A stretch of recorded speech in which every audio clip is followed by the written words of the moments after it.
Hello to you all. Welcome back. Welcome back. I'm not welcoming you back. More like you're welcoming me back. After a couple days off, it's been a wild couple of weeks, but welcome into this edition of the Eric Zane Show podcast. I am live in the Impact Power Sports studio. My friends at Impact Power Sports, found online at impactpowersportsmi.com. They are awesome. If you want to get a Yamaha golf cart, you can get one at Impact Power Sports. How about a side-by-side, ATV, UTV, motorcycle, e-bike, one of those one-wheeled skateboards. They can get you that. How about a snowmobile, go-kart, all that fun stuff. That's all Fear Bunker North stuff that I should one day think about actually spending some money on. But welcome back to the show. I was away on Thursday and Friday. And honestly, it's just what the doctor ordered.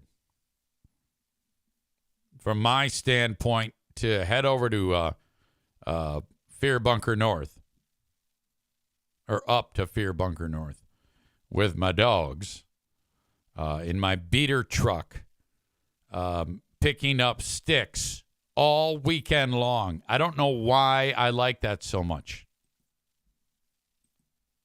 And boy, there were a lot. Because recently there was that ridiculous ice storm. It was like a 3-day hurricane that just wouldn't leave. And the amount of timber that was on the ground on the property was astronomical. So there I was with my little chainsaw, my little Tykes chainsaw, wearing my protective chaps and my helmet with the ear protection and the face guard and my Crocs, sawing away and cleaning the place up. And I was alone. So everybody was like, oh, you got to be careful. You got to be careful. It's like, yeah, I know. You see, that's the thing. You injure yourself once with a chainsaw like I did. And stand by. Everybody's like on heightened alert. Super, super worried. Look, when it comes to footwear in chainsaws, with chainsaws, if you get hit in the foot with a chainsaw, it kind of doesn't matter what you're wearing. No, I can't even say that. If I had a nice pair of leather boots, it would definitely slow the blade down quicker and minimize the damage, unlike a Croc. So I'm kind of an idiot when it comes to that. That doesn't make any sense. Have all the safety equipment for your legs. Have the safety equipment for your face and your head and your ears, and then a pair of Crocs. Man Bun Chris is here. He says you're going to want to get the adventure strap out to help slow the blade down. Yeah, that allows me to be in four-wheel drive with that adventure strap on. Tyler says the holes in the Crocs allow for foot meat to fly out while being mangled. But all is well. There's usually a question, Easy.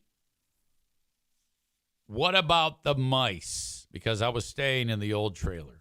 I just pull up, roll up there. I got my foam cooler full of my food. I got my dogs. Nick says, I thought about setting up a Mythbusters type video cutting into a Croc versus a boot the last time you made that ridiculous claim. No, he's right. It's just math. I mean, leather is harder than stupid Croc rubber, whatever the fuck it is. Nick and I both have figured out, we have found the secret sauce when it comes to mouse eradication. Nick recently pointed out that his walk the plank bucket at his place up north had dozens of mice in it. So I was excited to go check out the death toll at my place. So this is a bucket with a plank on it, and then you put the bait at the end of it. The mice walk to the end of the plank, and then they fall into the bucket, which is full of like that pink RV antifreeze. There's a ramp for them to walk up, and that's it, you know? And I think what has happened here, because I had the same success, and the mice, when they're in there, they don't rot. That pink RV stuff, it like preserves them. So I've got a bucket full of mice, and there was about 30 mice between two buckets. Now, before I got to that point to check on them, I went into the trailer, which they oftentimes will show up in the wintertime and build actual nests inside of the dwelling. And then usually there's mouse turds all over the counter where they just wander around and crap everywhere on the stovetop. And then the first thing I have to do is vacuum it all, sanitize the surfaces where I prepare the food, clean it. There's usually several traps sprung with mice that have decomposed, so it smells terrible inside of the dwelling. The first thing I did was unlocked, and I went in, and right away, there's no odor and not one turd in any of those locations I was telling you about. So I was like, what the fuck? This is unheard of. This is 6 months this thing's been closed up. I opened up the area where they usually get trapped the most underneath the sink, and I've got 4 traps there unsprung with the bait still on. And I'm like, uh-oh, we might have found the secret formula. And so all I can do is think that these buckets are going to be full. And boy, were they. These 2 buckets were full of all these mice. So the only conclusion that I can make is I wiped out the whole mouse population, because eventually the bait on the bucket is gone. Whatever, mice get at it, or if they, or birds or bugs, or it just, it's not going to last forever. But there was nothing in the house. So I think referring to the area, the acreage as Mousewitz, as it is a mouse concentration camp setting.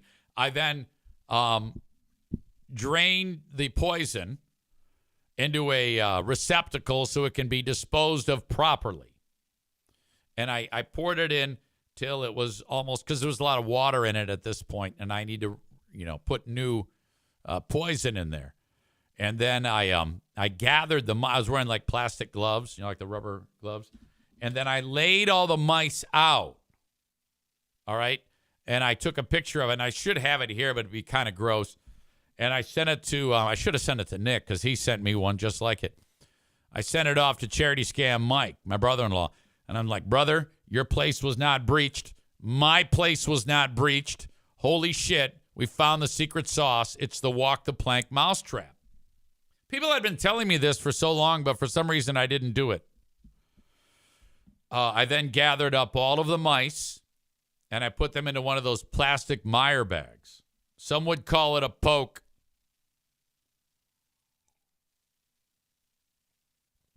Nick says you line them up like dead veterans. Holy shit, that's quite a comment. And so now I have this bag with plenty of weight to it. This is several pounds of mice in the bag, dead mice. And then I get the fire going really high, like a chimney fire, and then you just drop the mice right in the middle of it and get the fuck out of there, because you're going to smell cooked mice. And then you come back 25 minutes later, they're gone. Vanished. It worked. And I couldn't wait to break the news to Pooh Bear. And I go, yeah, I wouldn't lie to you. It's a clean sweep. Put the new poison in. Nick was even excited when he told me about this because this was his first experience with this type of approach with destroying the mouse population outside of the dwelling. So then you have to keep it that way because they can come back. But if you think about it, let's say in a football field size area where mice might congregate, if you kill all the mice, you've solved the problem before they even get in, you know? So I was extremely excited. Tyler says the Meyer bags containing the carcasses are then hurled into the tree branches to remind other mice they are not welcome on this property. Right. No, I burned them, but that is a little bit like the hamster euthanasia that happened. But these were dead. These were long since dead. The preserving properties of that pink RV fluid is incredible. That's like, I guess, what you embalm bodies with. Stand by. I got to drink this coffee.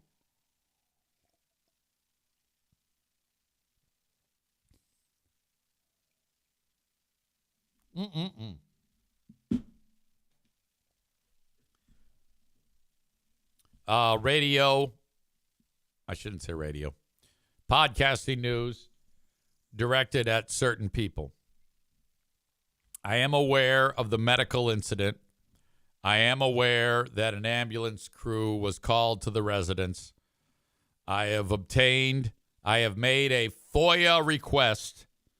And if you need more information, it will be talked about on this show. You're like, what in the world are you talking about? Yes, I went full Pellerito and made a FOIA request today in an attempt to get a 911 call. All right? So some of you might be like, what in the world? What is going on? Rebecca says, what the fuck did I miss? You missed nothing. This is the first I've mentioned this. I found out that someone that would, I don't want to say who yet because I need more information. I don't want to look like a jackass yet. Someone that would be interesting to talk about on this show, who everybody's ears would perk up, was whisked away in an ambulance last night at about 7 p.m.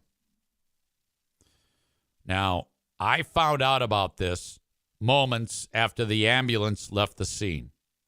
Probably like when it was still within range. Because one of my moles, and they're everywhere, the mole community is growing at an alarming rate. One of the moles saw what happened and reported it, chain of command, to one of my consiglières, who then reached out to me and said, Easy, I've got a report of an ambulance leaving this residence.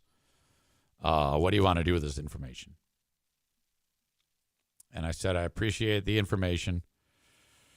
I tipped off the powers that be that would want this information, so one other party knows about this. And then I made the FOIA request. Man Bun Chris says, I hope everyone is okay. And, well, I don't know. I think they are. I can't say.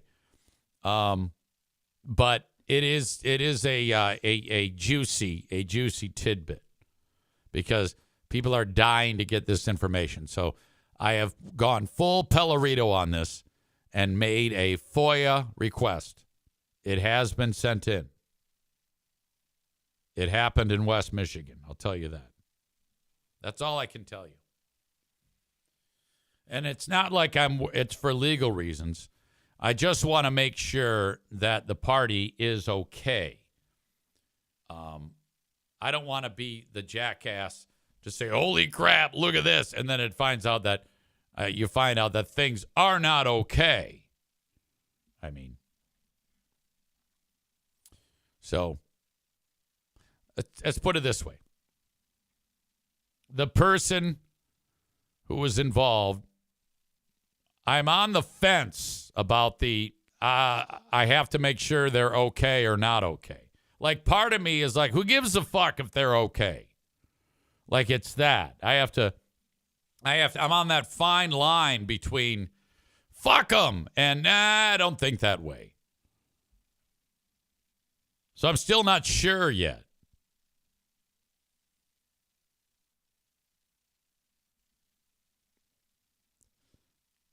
Jeremy writes, oh dear, have the years of eating nothing but chicken tendies and French fries finally caught up with a former friend of ours?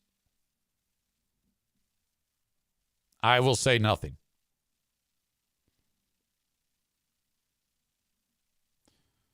In addition to me discussing what I've discussed with you, there is another breadcrumb out there that might help you in figuring out what is going on.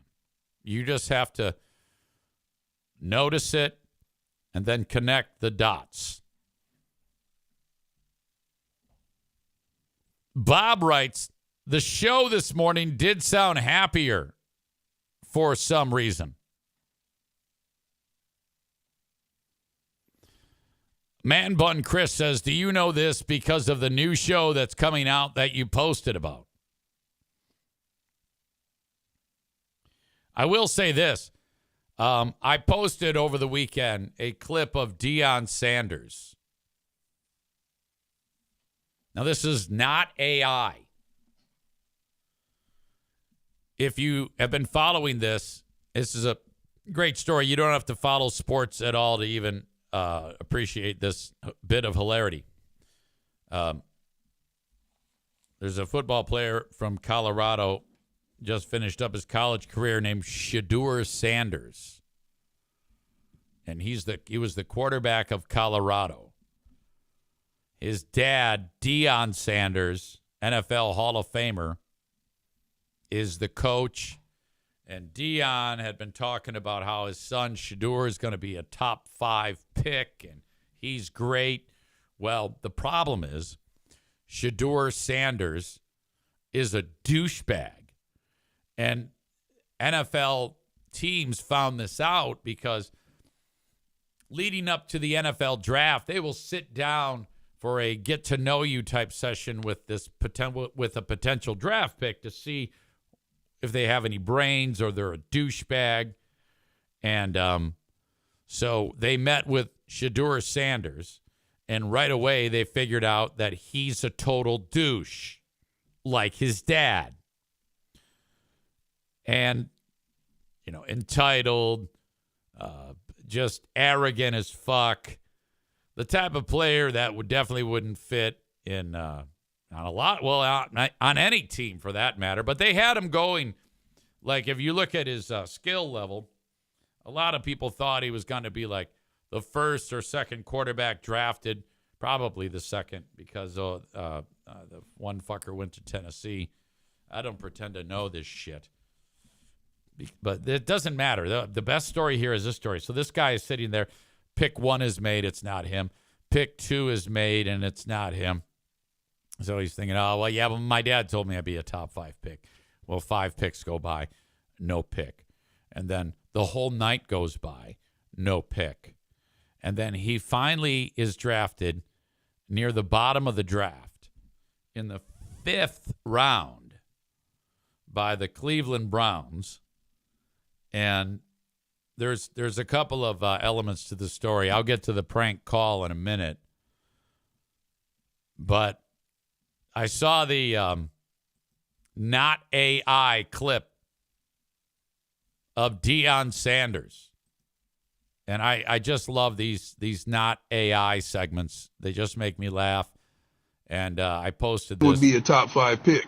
I posted this on my Facebook page. You can see it. Or click on the link in the audio or in the show notes of the podcast. Would be a top 5 pick. But I meant in the top 5 rounds of the Arena League. I hope he gets drafted because he's a terrible dadgum rapper. That boy has zero tone or talent He better put out a sex tape out or something because he has no future there. And I just don't understand how refusing to meet with teams and being disrespectful to multiple organizations would affect his draft status. It's not fair. We retired his number. Gosh darn it. My son didn't get picked because every team is dumb. It's not because he's an insufferable jackass who's incredibly vapid. It's all 32 of them. It's not because nobody wants a diva-ass quarterback or because nobody likes me. It's because the Lord works in mysterious ways. And no, I don't think the Lord is telling me to stop being a massive douchebag that nobody wants to be around. I think he's saying to buy more jewelry. So that's what I'll do. Okay. That is absolute glorious. Absolutely glorious. I love that so much. But we're not done there. This guy, as I indicated, he was waiting, and Man Bun Chris says, "Can you make it smaller?" I know. Come on, it's the audio that we care about. This guy, this Sanders, he did a draft party. Okay, so he's got like all this money spent on like a golf course or whatever the fuck, and all of his friends and family are there. Everybody's having a great time, and he's waiting to get drafted. See this tent? Look, there's couches out. There's a hot tub. What a party, and then he doesn't get picked. Now, as the sun is setting there, he thinks his phone rings. Now, each guy gets has a private number, and the only people that have the numbers are the NFL teams. So he's on Twitch live streaming, and he gets a phone call, and he's thinking, "Oh, this is it. This is the big one." Now, this is a little herky-jerky because the Twitch stream was a little bit jacked, but don't worry, it'll all come out as we talk about this. Y'all want me to teach Snow how to walk right now? Trey. Okay, there's Mom. Hold on. Here we go. Okay, the phone call coming in. Okay, so wait a minute. Y'all want me to teach Snow how to walk right now? They cut the music. Trey. She's handing the phone to Sanders. Hold on. Here we go. Okay, it's choppy. Good, how are you, man? Okay, you can hear the person on the line saying, "Good, how are you, man?" That's like the NFL team calling him. Good, been waiting on you. Ready to go. No, for sure. Okay, you can hear that's all the cameras. You can hear him clicking. Shedeur getting drafted. Get up and stand right here. Yes, sir. Nothing there. Go. What does that mean? Okay, now something's wrong. Shedeur says, "What does that mean?" What? What did he say? I don't know. How you gonna ask us what it means and you was on the phone? You heard that? You said you're gonna have to wait a little longer. He said you're going to have to wait a little longer. So the guy on the other line said, "Shedeur, yeah, we're going to draft you, but you got to wait a little longer," and then hung up. Sorry about that. I don't know what that was. Somebody said, "That's fucked up." He goes, "I don't know what that was." It's 50-50. But nobody got this number, though. Okay, so he's confused. He's like, nobody has this number. Nobody. Who's that number? What the fuck? It's a private number. What the fuck was that? What the fuck was that? Nah, nobody has his number, though. I said nobody has his There's phone number. Dion. Okay, so there's confusion. They all thought he was just picked, but that hasn't happened.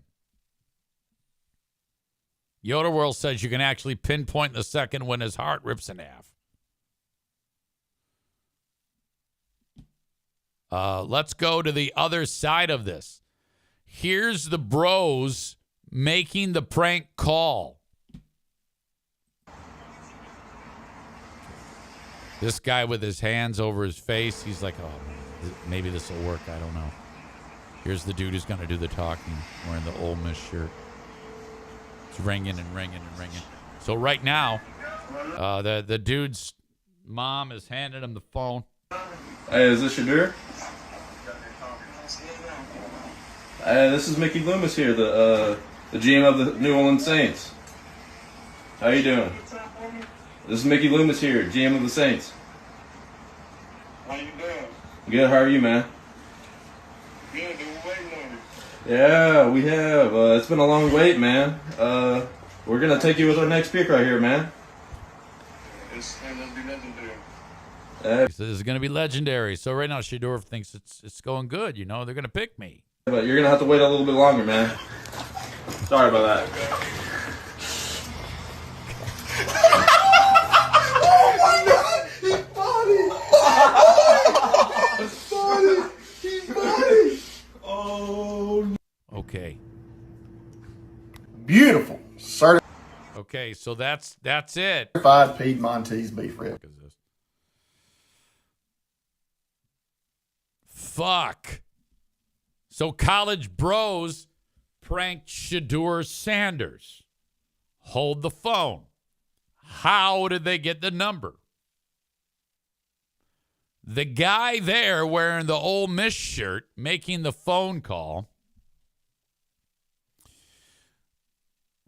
was walking through the kitchen of his parents' house.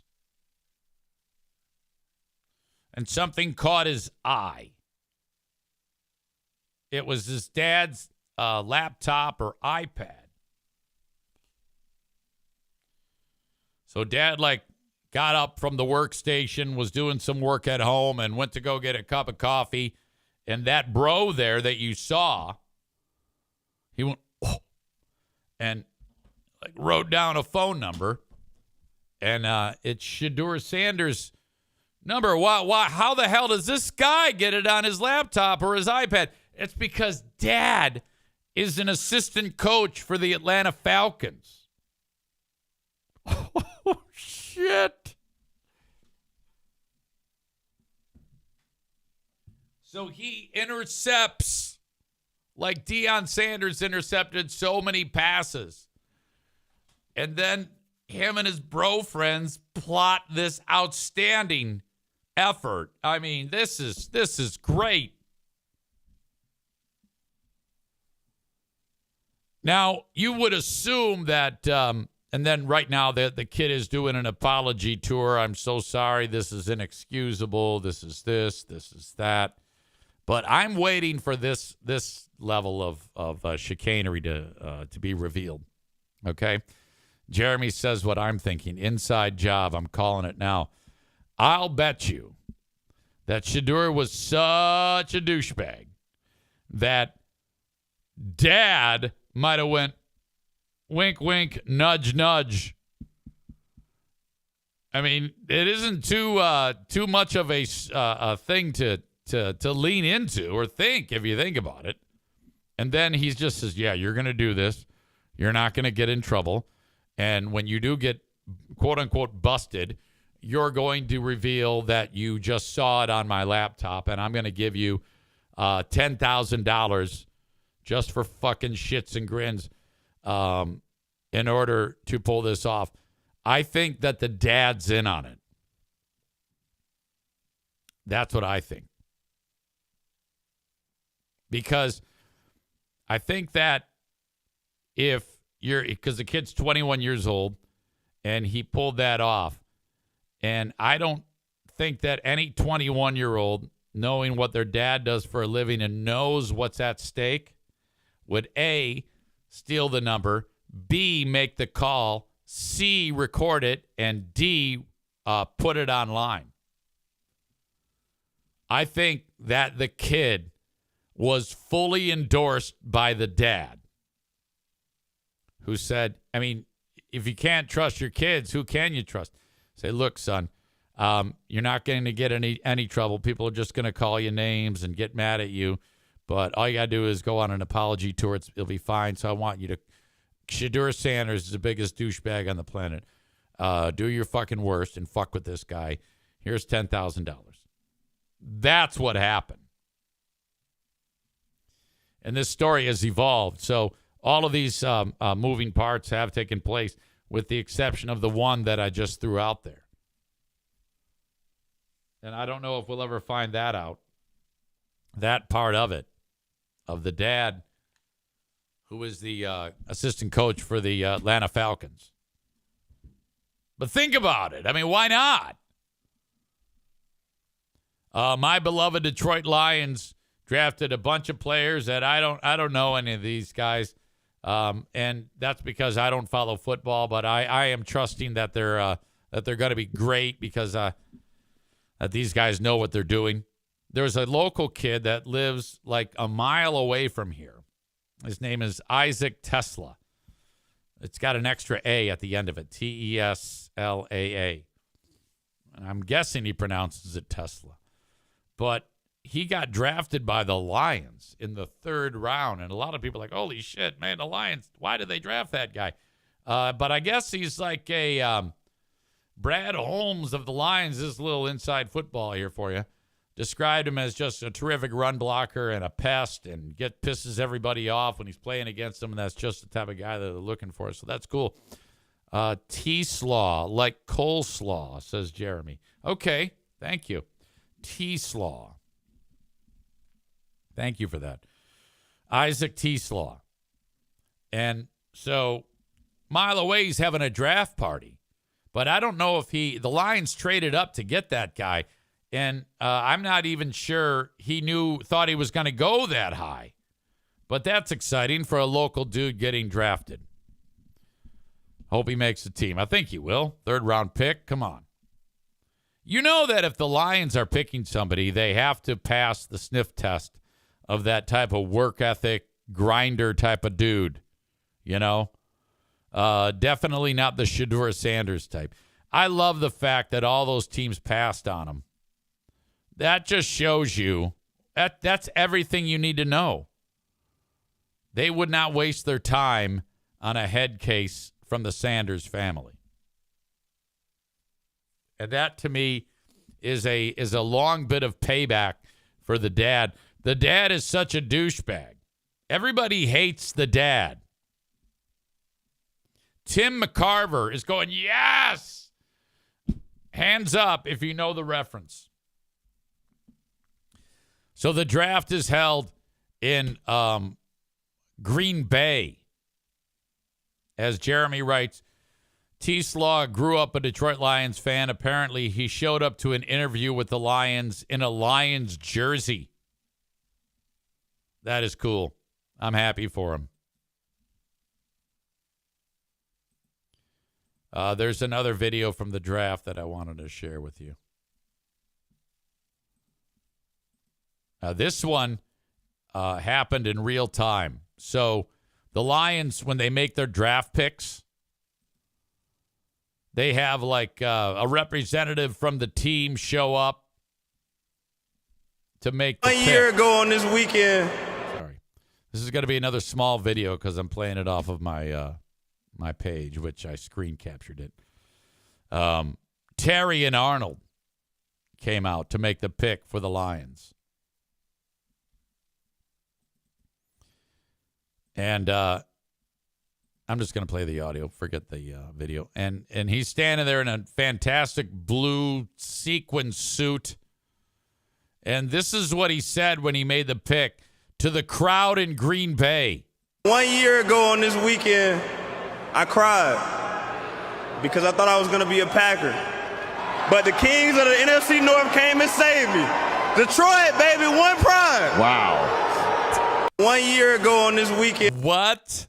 What an insult. I cried because I thought I was going to be a Packer. But the Kings of the NFC North came and saved me.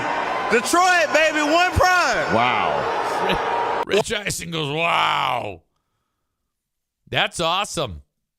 That's what you want. You want that type of shit talking. Oh, that's fun. I love that. Josh writes, you're a real man, Dion, while Dion covers him with champagne. Yes, that's the Tim McCarver reference. R.I.P. Tim Mack. The Deion Sanders thing was fantastic as that information rolled out because first you had him dropping in the draft. Not the Deion Sanders, the Shedeur Sanders. Him dropping in the draft was a big story. first round, second round, all the way to the fifth round. Oh my God! And then the prank call, and then the other side of the prank call with the bros, and then the Atlanta Falcons coach's son. Even if it was like he did actually go and hijack that number and take it, and without Dad knowing, which I'm sure Dad did know, for him to apologize, I would say no apology necessary. Big deal. Big deal. The NFL said that they were doing an investigation. It's like, on what? Who cares? Big deal. Some NFL player was confused. The guy apologized to the Sanders family and all that shit, and Shedeur said, I don't even care. It's not a big deal. But people like to make things a big deal. In my opinion, that's gamesmanship. You know, if Shedeur Sanders is a man, he'll use this as motivation. Both the insult from the pick, the prank, and the insult from the pick. You know, if I can get to work, quit being such a douchebag. Tyler says the best part is that he wasn't even the first quarterback Cleveland drafted. Fuck, I didn't know that. I don't even follow this shit, but that's incredible. I got nothing against Shedeur Sanders. I just like good stories. That's why I'm here, you know? All right. I want to update Fatathon. By the way, we have the Monday show is broken up into two parts. The live stream is broken up into two parts because of, excuse me, my Q100 staff meeting, which, by the way, being north of the hard living line, like I was, I was up there with the dogs, and one of the staff members of the radio station, the guy who does afternoons, Jabo, he's a fantastic musician. If you ever get a chance to look up the Billman Brothers or Grinder Blues, those are his bands, or just look up Jabo Billman, Jabobihlman. He's outstanding. He had a concert in Cadillac at a place called The Venue, and I'm up there at Fear Bunker North, and that's an hour away, hour and some change away. Now, the boss lady at the radio station is Cheryl. And I said, yeah, hey, I'm going up north. I'll be on the air in studio on Friday at the radio station, which I did. So I wake up at Fear Bunker North, get my coffee, head out the door from the property and go to the radio station, do my shift, come home, cut wood. The boss lady, Cheryl, says, oh, good. We're glad you'll be in town. You can go to see the audience that are here to see Jabo and see Jabo perform. Now, I was like, well, I don't know if I can because I've got the 4 dogs and I don't want to leave them alone for that long, which is reasonable, in the trailer. And she's kind of like, and I could tell she really wanted me to go. So I said, you know, don't even worry about it. I'll figure something out. I'll be there. She said Jabel's going to be disappointed. So she kind of went that route. And I'm like, you know, all right, I'll figure it out. So what I did was I put all 4 dogs in my truck and drove to Cadillac. And I left them in the truck with water, and it was chilly. It was like 45 degrees there at the time, so it wasn't too warm. And then every half hour, I'd go and let them out, let them walk around. So I'm covered in dog hair, and people are like, oh, man, we're so glad you made it. Yeah, and I'm like, yeah, I brought the dogs. So this is, the dogs are gathering attention, and I don't know it, but the concert goers are there to see the show. And I go outside after about a half an hour to let the dogs out, and there's like 25 people around my vehicle looking at the dogs and waving and sticking their hands in and getting their pets. And I'm like, hey, are these your dogs? I go, yeah. You want to pet them? They go, yeah. So it was like a fucking petting zoo in the parking lot of this establishment. And the dogs were just superstars, man. They just love that type of attention, man. So it ended up working out, you know. I stayed there. I couldn't stay for the whole event, though. I was disappointed. I wanted to see my man Jabo play, but it did not. I didn't want to leave them in there for that long. Couple hours, letting them out every 30 minutes, no big deal. But I didn't want it to be 4 hours. You know, just too much. As Bruce rolls on his back, that's hysterical. Okay. So I'm going to update the Fat-a-thon here for all of you, and because it's just great news. And then I am going to ditch and head over to Q100 Zoom staff meeting. Here's the latest. Jeremy again gets the star on the blubber. In fact, I'm going to read to you what he wrote. Congrats, by the way, for star on the blubber accolades. He writes, haters and zaners said I'd have a setback after last week's big week, but rumors of my demise were greatly exaggerated. The machine is back and humming along.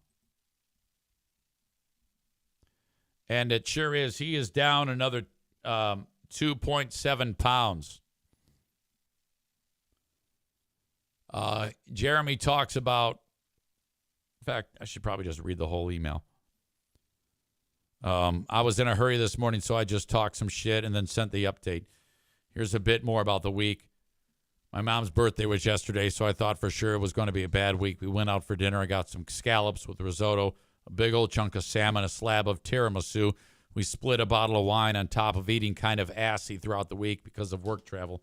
I definitely thought I was in store for a gain, but I dropped again.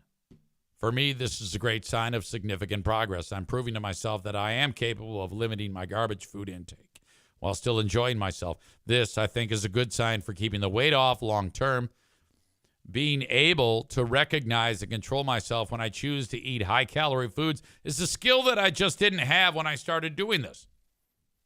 We're on to next week. Looking forward to creeping closer to minus 100 pounds. I'm so close I can almost taste it. I'm not going to rush there just to get there. But it's insane that I'm probably 2 weeks away. Absolutely nuts. I'm a fucking badass, he writes.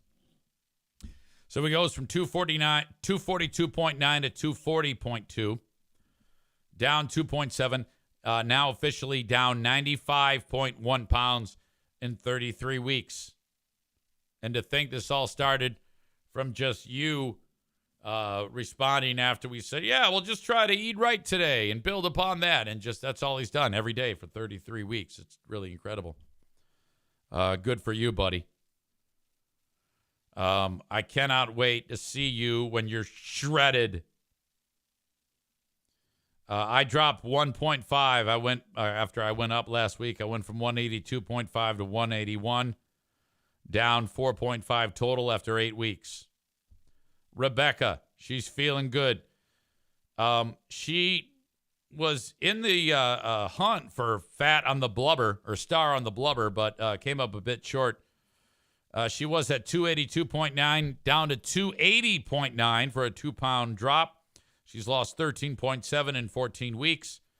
Amanda dropped 0.4. She's frustrated.